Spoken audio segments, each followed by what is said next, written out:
Salut cher miracle et bienvenue sur Radio Gratitude. Tu sais qu'ici, depuis 47 jours déjà, je te poste chaque matin, chaque jour, une pratique quotidienne, un défi de gratitude qui porte sur justement une gratitude très particulière, une gratitude qui va te rendre un petit peu plus libre, un petit peu plus souverain.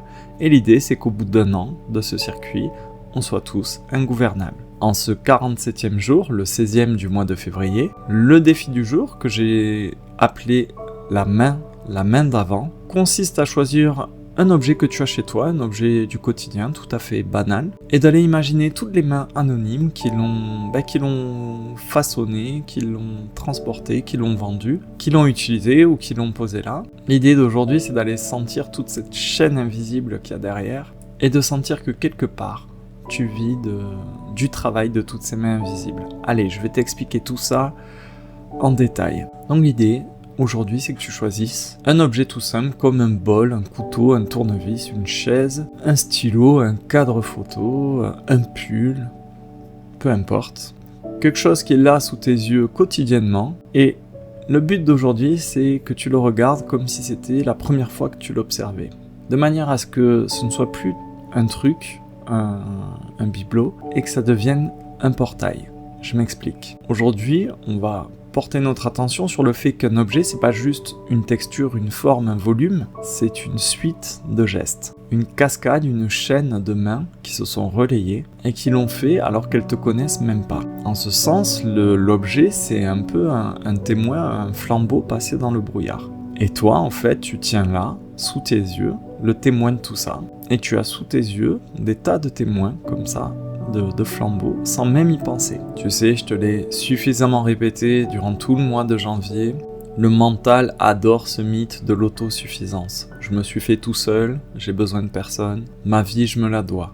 Et puis, si tu regardes par exemple une chaise, tu comprends que tu es assis carrément sur une foule. Il y a eu des mains qui ont dessiné le modèle, qui l'ont modélisé à l'ordinateur, d'autres qui ont coupé les matières premières, fondu, cousu, vissé. Et même s'il y a eu de la machinerie là-dedans, tu as des mains qui ont stocké, emballé, porté, scanné, des mains qui l'ont vendu, des mains qui l'ont assemblé. Et bien souvent, toutes ces mains-là, ce sont des mains qui ont encaissé de la fatigue, en silence. En tout cas, en dehors de ton champ de conscience. Ce que j'essaie de te dire, c'est que tout ce qu'on considère comme banal autour de nous, tous ces objets, et Dieu sait que des objets, on en a à profusion dans cette période-là de l'humanité, et toute cette banalité du quotidien, en fait, tu vois bien que c'est une architecture d'êtres humains. C'est une architecture de mains qui travaillent, qui œuvrent. Et je te dis pas ça pour que tu culpabilises, ça serait la première direction de se dire « Oh mon Dieu, j'y avais pas prêté attention, je suis une mauvaise personne ». Je te dis ça pour que tu en prennes conscience. Et c'est là où ça nous intéresse. Notre gratitude est directement liée à notre conscience. Et la conscience, c'est donc cette capacité à voir pleinement. Et donc la gratitude du jour, elle consiste à rendre justice. C'est une gratitude qui s'apparente à de la justice intérieure. Et dans ce sens, elle permet de refuser l'anesthésie moderne. Et cette anesthésie moderne, en fait, elle contribue à l'exploitation. Et c'est dangereux. Mais au-delà de ce danger-là, le plus grand danger, c'est l'invisibilité. C'était pas facile à dire. En fait, ce qui rend quelqu'un facile à exploiter, ce qui rend quelqu'un manipulable, c'est de faire en sorte qu'il ne puisse plus voir comme un humain. C'est parvenir à lui mettre des filtres sur les yeux pour qu'il ne perçoive uniquement qu'un coût, une fonction ou une ressource. Ce qu'on fait aujourd'hui en allant remercier les mains invisibles, quand on dit merci à toutes ces mains invisibles, quelque part on se redresse.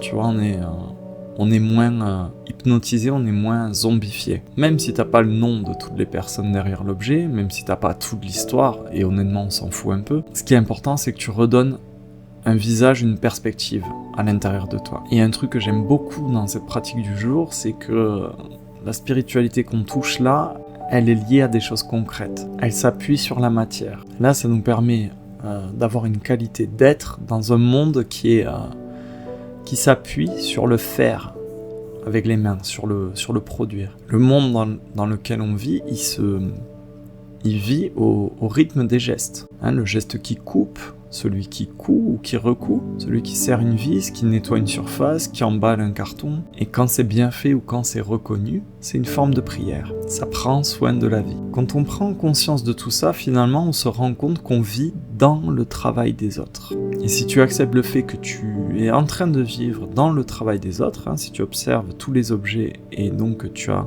vraiment cette conscience de toute la cascade de mains qu'il y a derrière pour que l'objet parvienne jusqu'à toi, et bien tu vois aussi que d'autres personnes vivent déjà dans ton travail ou vivront dans ton travail. Si toi tu vis dans le travail des autres, il est logique que les autres vivent dans une part de ton travail. Et pas forcément parce que tu fabriques des objets, là je t'ai pris cet exemple parce que c'était du concret, mais parce que tu fabriques des états chez les gens qui t'entourent. Tu le fabriques par ta parole, par ton écoute, par ton comportement. Et si tu es parent, tu le sais déjà, tes enfants, ils vivent déjà dans ta manière de vivre, dans ta manière d'être là, ici et maintenant. Donc au-delà de remercier toutes les mains qui ont fait quelque chose derrière cet objet, c'est-à-dire quelque part on a une gratitude pour ce qui est déjà arrivé, c'est-à-dire le passé, tu vois bien que ça vient aussi toucher ton présent. Il est aussi question de ton présent, puisque je te l'ai dit, les gens qui t'entourent finalement vont avoir des états, des humeurs qui vont être façonnés, fabriqués à partir de ta manière d'être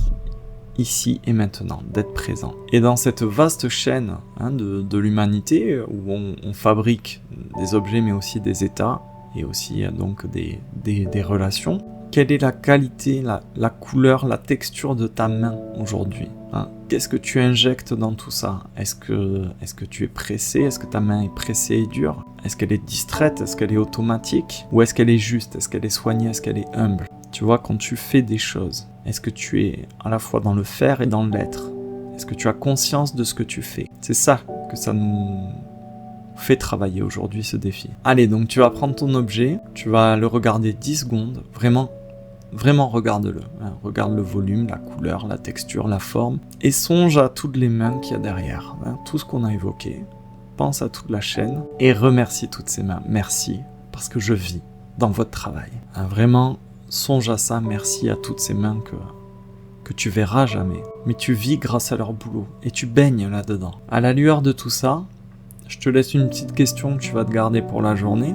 Est-ce que ta main, là, dans le monde aujourd'hui, elle abîme ou elle construit ? Si tu as le temps, si tu as l'envie, si tu sens qu'il y a le déclic, un petit appel en toi, je te garde avec moi, on continue sur ce thème-là dans l'initiation privée, on va monter d'un cran, on va pousser la réflexion plus loin, beaucoup plus loin, beaucoup plus loin, et on va accompagner ça d'un bain de gratitude. Ça se passe sur mon site, tu as le lien en description. Je te rappelle aussi que si tu ne veux rater aucune vidéo, tu peux t'abonner à ma chaîne YouTube et activer le cœur pour être notifié chaque fois que je publie un nouveau contenu. Et bien sûr, tu peux rejoindre le groupe Radio Gratitude sur WhatsApp, toute la communauté.